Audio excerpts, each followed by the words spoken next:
Hey guys and welcome back to another video. Mayam ngasidi crush ki reading tawdaba kuire haidi sagi crush na kai feel tawrige sagi crush kai sagi kai chances arise tawge adumaina crush ki ba general reading ama tawse ado aise adum hausi to winter yausalakpanina lok thungba khotpa hausi dum tawi ko adona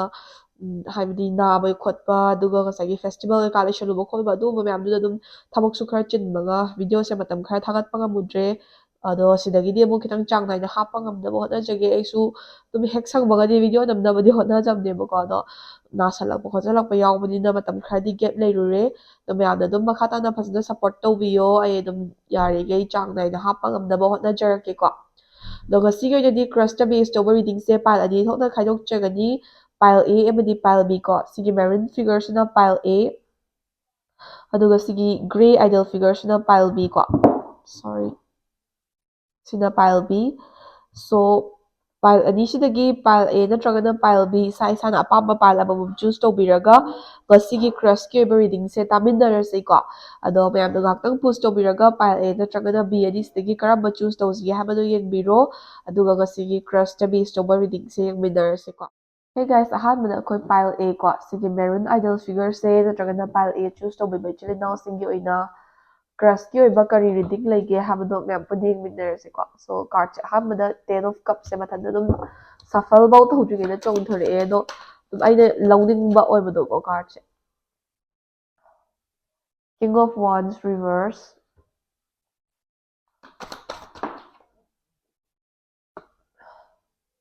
night of wands reversed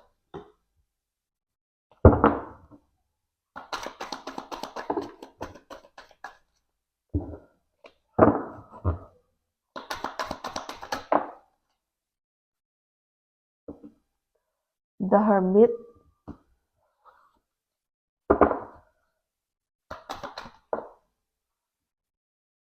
The Magician,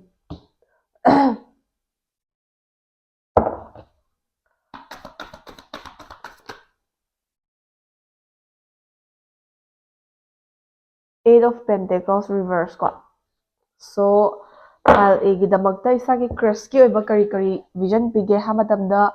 first and ꯐꯣꯔꯃꯣꯁ ꯑꯩꯈꯣꯏ ten of cups ꯍꯥꯏꯔꯤꯕ ꯀꯥꯔꯠꯁꯦ ꯊꯣꯛꯂꯛꯏꯀꯣ ꯁꯤꯒꯤ ten of cups ꯍꯥꯏꯔꯤꯕ ꯀꯥꯔꯠꯁꯤꯒꯤ ꯃꯇꯨꯡ ꯏꯟꯅ pile ꯑꯦ ꯈꯟꯕꯤꯔꯤꯕ ꯏꯆꯤꯜ ꯏꯅꯥꯎꯁꯤꯡꯁꯦ ꯏꯁꯥꯒꯤ ꯀ꯭ꯔꯁꯁꯦ ꯍꯧꯖꯤꯛ ꯍꯧꯖꯤꯛ ꯃꯥꯒꯤ ꯂꯥꯏꯐꯇ ꯍꯦꯄꯤ ꯑꯦꯟ ꯁꯦꯇꯜ ꯑꯣꯏꯕ ꯔꯤꯂꯦꯁꯟꯁꯤꯞ ꯑꯃ ꯂꯩꯕꯒꯤ ꯃꯃꯤ ꯇꯥꯏꯀꯣ ꯍꯥꯏꯗꯤ ꯏꯁꯥꯗ ꯑꯦꯋꯦꯌꯔ ꯑꯣꯏꯕꯤꯔꯝꯕ ꯌꯥꯏ ꯑꯣꯏꯕꯤꯔꯝꯗꯕ ꯌꯥꯏ ꯕꯠ ꯏꯁꯥꯒꯤ ꯀ꯭ꯔꯁꯁꯦ ꯍꯧꯖꯤꯛ ꯍꯧꯖꯤꯛꯀꯤ ꯑꯣꯏꯅ ꯃꯥꯒꯤ ꯂꯥꯏꯐꯇ ꯃꯥꯅ ꯄꯥꯝꯖꯕ ꯄꯥꯔꯠꯅꯔꯗꯨꯒ ꯐꯖꯅ ꯔꯤꯂꯦꯁꯟꯁꯤꯞ ꯑꯃꯗ ꯍꯦꯄꯤ ꯑꯦꯟ ꯍꯦꯜꯗꯤ ꯑꯣꯏꯅ ꯆꯪꯁꯤꯜꯂꯤꯕ ꯑꯗꯒꯤ ꯃꯥꯒꯤ ꯂꯥꯏꯐꯇ ꯔꯤꯂꯦꯁꯟship ꯂꯥꯏꯐꯀꯨꯝꯕꯗ ꯑꯗꯨꯝ ꯀꯃꯤꯇꯦꯠ ꯑꯣꯏꯕꯒꯤ ꯃꯃꯤ ꯇꯥꯏꯌꯦ ꯑꯗꯨꯅ ꯍꯧꯖꯤꯛ ꯍꯧꯖꯤꯛꯃꯛꯀꯤ ꯑꯣꯏꯅ ꯏꯁꯥꯒꯤ ꯀ꯭ꯔꯁꯁꯦ ꯂꯥꯏꯛ ꯃꯥꯒꯤ ꯄꯔꯁꯣꯅꯦꯜ ꯂꯥꯏꯐꯇ ꯊꯔꯠ ꯄꯔꯁꯟ ꯂꯩꯕ ꯍꯥꯏꯗꯤ ꯃꯥꯒꯤ ꯄꯔꯁꯣꯅꯦल ꯂꯥꯏꯐꯇ ꯃꯥꯅ ꯈꯟꯖꯕ ꯄꯥꯝꯖꯕ ꯅꯨꯡꯁꯤꯖꯕ ꯃꯤ ꯂꯩꯕꯒꯤ ꯃꯃꯤ ꯇꯥꯏ ꯑꯗꯨꯅ ꯍꯧꯖꯤꯛꯀꯤ ꯑꯣꯏꯅ ꯃꯥꯁꯦ ꯃꯁꯥꯒꯤ ꯑꯣꯏꯕ ꯄꯔꯁꯣꯅꯦꯜ ꯔꯤꯂꯦꯁꯟship ꯑꯃ ꯂꯩꯕꯒꯤ ꯃꯃꯤꯁꯦ ꯌꯥꯝ ꯍꯥꯏꯗꯤ ꯕ꯭ꯔꯣꯗꯂꯤ ꯎꯕ ꯐꯪꯉꯦꯕꯀꯣ ꯃꯊꯪꯗ ꯀꯤꯡ ꯑꯣꯐ ꯋꯥꯟꯁ ꯍꯥꯏꯔꯤꯕ ꯀꯥꯔꯠꯁꯦ ꯔꯤꯚꯔꯁꯁꯤꯒ ꯅꯥꯏꯠ ꯑꯣꯐ ꯋꯥꯟꯁ ꯍꯥꯏꯔꯤꯕ ꯀꯥꯔꯠꯁꯦ ꯔꯤꯚꯔꯁꯁꯤꯒ ꯀꯥꯔꯠ ꯑꯅꯤ ꯊꯣꯛꯂꯛꯑꯦꯀꯣ ꯁꯤꯒꯤ ꯀꯥꯔꯠ ꯑꯅꯤꯁꯤꯗ ꯏꯁꯥꯅ ꯀꯩꯒꯨꯝꯕ ꯏꯁꯥꯒꯤ ꯀ꯭ꯔꯁꯇ ꯑꯦꯄ꯭ꯔꯣꯆ ꯇꯧꯁꯜꯂꯨꯕ ꯇꯥꯔꯒꯗꯤ ꯅꯠꯇ꯭ꯔꯒꯅ ꯏꯁꯥꯒꯤ ꯀ꯭ꯔꯁꯇ ꯏꯁꯥꯒꯤ ꯐꯤꯂꯤꯡꯁꯦ ꯈꯪꯍꯜꯂꯨꯕ ꯇꯥꯔꯒꯗꯤ ꯀꯔꯤ ꯀꯔꯤ ꯊꯣꯛꯂꯛꯄ ꯌꯥꯒꯦ ꯍꯥꯏꯕ ꯃꯇꯝꯗ ꯏꯁꯥꯒꯤ ꯀ꯭ꯔꯁꯁꯤꯅ ꯏꯁꯥꯒꯤꯗꯃꯛꯇ ꯍꯧꯖꯤꯛ ꯊꯣꯏꯗꯣꯛꯄ ꯐꯤꯂꯤꯡꯁ ꯈꯟꯕ ꯂꯩꯇꯦ ꯑꯣꯔ ꯊꯣꯏꯗꯣꯛꯄ ꯐꯤꯂꯤꯡꯁ ꯂꯩꯕ ꯑꯣꯏꯗꯦ ꯃꯦꯕꯤ ꯏꯁꯥꯒꯤ ꯀ꯭ꯔꯁꯁꯦ ꯏꯁꯥꯒ ꯁꯛ ꯈꯪꯅꯗꯕ ꯏꯁꯥꯗ ꯋꯥꯟ ꯁꯥꯏꯗꯦꯠ ꯑꯣꯏꯅ ꯈꯟꯖꯕ ꯑꯣꯏꯕꯒꯤ ꯑꯣꯏꯔꯝꯕ ꯌꯥꯏ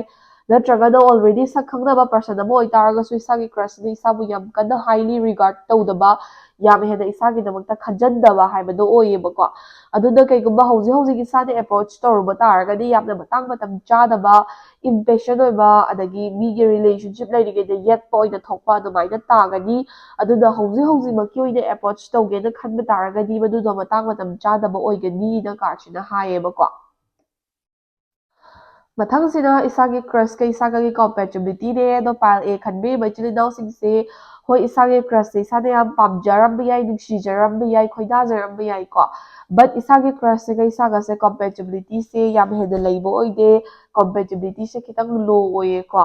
ꯁꯤꯁꯤꯅ ꯑꯃꯨꯛ ꯀꯩ ꯃꯈꯥ ꯇꯥꯅ ꯍꯥꯏꯒꯦ ꯍꯥꯏꯕ ꯃꯇꯝꯗ ꯏꯁꯥꯒꯤ ꯀ꯭ꯔꯁꯁꯤꯒ ꯏꯁꯥꯒꯁꯦ ꯀꯩꯒꯨꯝꯕ ꯕꯥꯏ ꯍꯨꯛ ꯑꯣꯔ ꯀ꯭ꯔꯨꯛ ꯔꯤꯂꯦꯁꯟshipꯇ ꯂꯩꯔꯦ ꯍꯥꯏꯇꯥꯔꯒꯁꯨ ꯔꯤꯂꯦꯁꯟshipꯇꯣ ꯈꯤꯇꯪ ꯆꯪꯁꯤꯟꯕ ꯍꯧꯔꯛꯄꯒ ꯏꯁꯥꯁꯦ ꯂꯣꯟꯂꯤ ꯑꯣꯏꯔꯛꯄ ꯁꯦꯠ ꯑꯣꯏꯔꯛꯄ ꯔꯤꯂꯦꯁꯟshipꯇꯨꯗ ꯕꯤꯠ ꯂꯩꯔꯛꯇꯕꯒꯨꯝꯕ ꯔꯤꯂꯦꯁꯟshipꯇꯨꯗ ꯀꯌꯥ ꯀꯥ ꯍꯦꯟꯅ ꯑꯦꯗꯥꯞꯇꯤꯞ ꯑꯣꯏꯗꯕꯒꯨꯝꯕ ꯑꯣꯔ ꯂꯣꯡ ꯇꯔꯝ ꯑꯣꯏꯅ ꯆꯠꯃꯤꯟꯅꯕ ꯌꯥꯕꯒꯤ ꯐ꯭ꯌꯨꯆꯔꯒꯤ ꯚꯤꯖꯟꯁ open up ꯇꯧꯗꯕꯒꯨꯝꯕ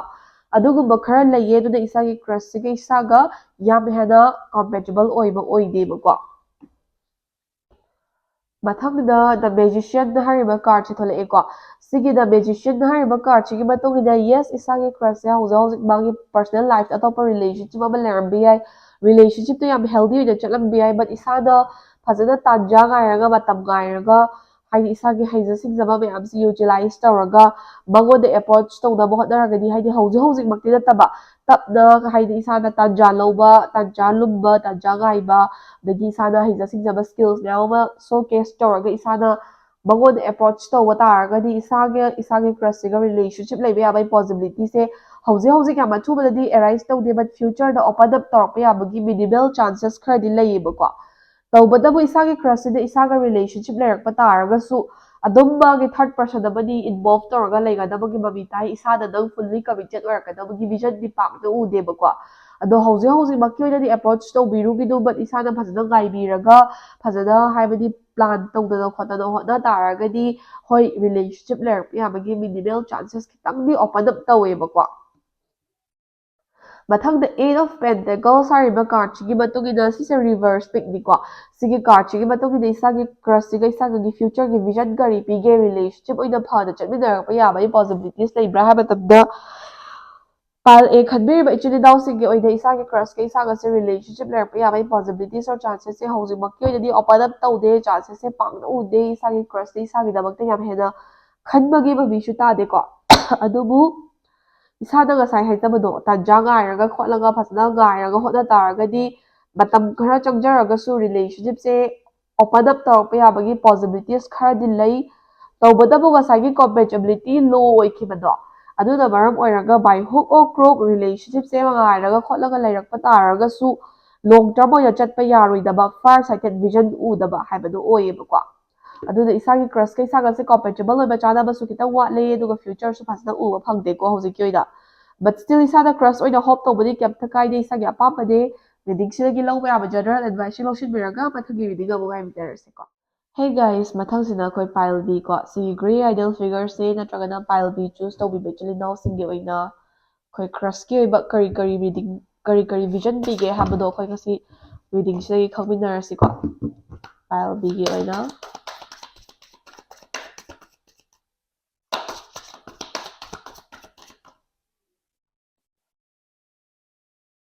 Four of Wands,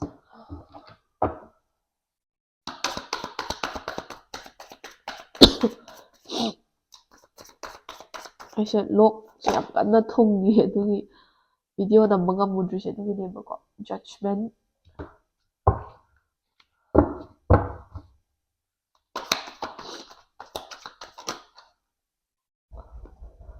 The Chariot Reverse,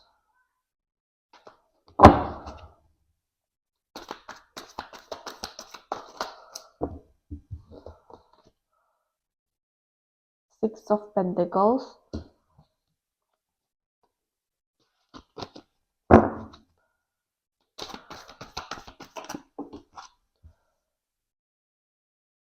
Two of Cups,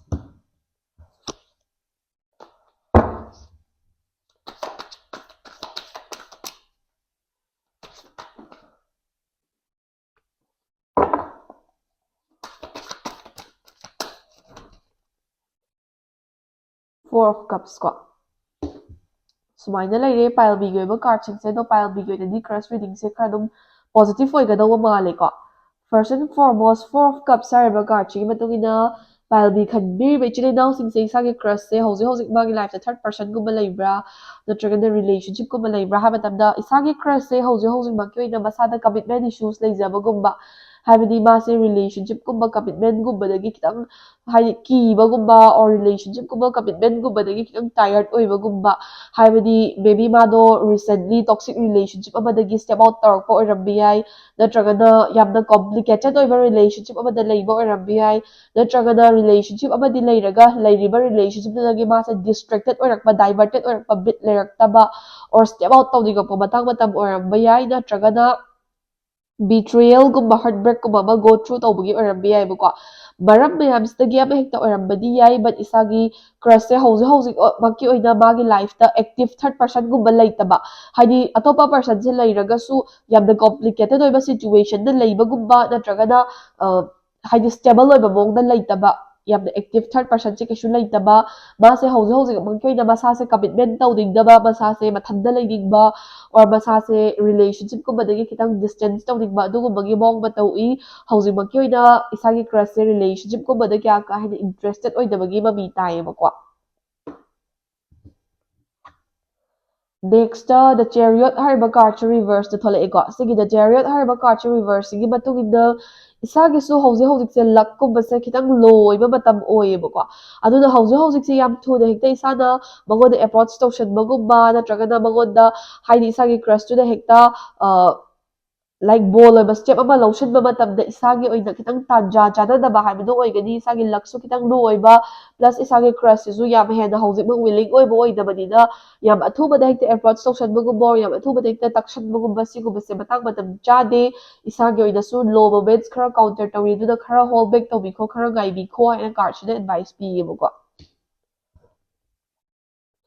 ꯃꯊꯪꯁꯤꯗ 4 of Wands ꯍꯥꯏꯔꯤꯕ ꯀꯥꯔꯠꯁꯦ ꯊꯣꯛꯂꯛꯏ ꯁꯤꯒꯤ 4 of Wands ꯍꯥꯏꯔꯤꯕ ꯀꯥꯔꯠꯁꯤꯒꯤ ꯃꯇꯨꯡ ꯏꯟꯅ ꯏꯁꯥꯒꯤ ꯀ꯭ꯔꯁꯀ ꯏꯁꯥꯒꯤ ꯀꯣꯝꯄꯦꯇꯤꯕꯤꯂꯤꯇꯤꯒꯤ ꯃꯔꯝꯗ ꯚꯤꯖꯟ ꯄꯤꯗꯣꯏꯅꯦꯀꯣ ꯑꯗꯣ ꯀꯣꯝꯄꯦꯇꯤꯕꯜ ꯑꯣꯏꯗꯦ ꯍꯥꯏꯗꯅ ꯔꯤꯂꯦꯁꯟꯁꯤꯞ ꯂꯩꯕ ꯌꯥꯗꯦ ꯍꯥꯏꯕ ꯑꯣꯏꯗꯦ ꯑꯣꯔ ꯀꯣꯝꯄꯦꯇꯤꯕꯜ ꯑꯣꯏꯌꯦꯅ ꯍꯦꯛꯇ ꯔꯤꯂꯦꯁꯟꯁꯤꯞ ꯂꯩꯒꯅꯤ ꯍꯥꯏꯕꯒꯤ ꯒꯦꯔꯦꯟꯇꯤꯗꯤ ꯅꯠꯇꯦꯕꯀꯣ ꯕꯠ ꯀꯔꯤꯒꯨꯝꯕ ꯀꯣꯝꯄꯦꯇꯤꯕꯤꯂꯤꯇꯤꯁꯦ ꯂꯩꯔꯝ ꯇꯥꯔꯒꯗꯤ ꯔꯤꯂꯦꯁꯟꯁꯤꯞ ꯑꯣꯏꯅ ꯆꯠꯃꯤꯟꯅꯔꯛꯄ ꯃꯇꯝꯗ ꯑꯐꯕ ꯑꯣꯏꯒꯅꯤ ꯍꯥꯏꯕꯅꯦꯕꯀꯣ ꯁꯣ ꯏꯁꯥꯒꯤ ꯀ꯭ꯔꯁꯁꯤꯒ ꯏꯁꯥꯒꯁꯦ ꯀꯣꯝꯄꯦꯇꯤꯕꯜꯗꯤ ꯑꯣꯏꯌꯦ ꯆꯥꯅꯩꯌꯦ ꯄꯔꯁꯅꯦꯂꯤꯁꯨ ꯀꯣꯝꯄꯦꯇꯤꯕꯜ ꯑꯣꯏ ꯑꯗꯨꯒ ꯐꯦꯃꯤꯂꯤ ꯑꯦꯟ ꯑꯣꯜ ꯖꯦꯅꯔꯦꯜ ꯑꯣꯏꯅ ꯑꯗꯨꯝ ꯑꯣꯟ ꯑ ꯍꯥꯏꯌꯔ ꯅꯣꯠ ꯀꯣꯝꯄꯦꯇꯤꯕꯜ ꯑꯣꯏꯕ ꯁꯥꯏꯠꯇ ꯂꯩꯌꯦꯕꯀꯣ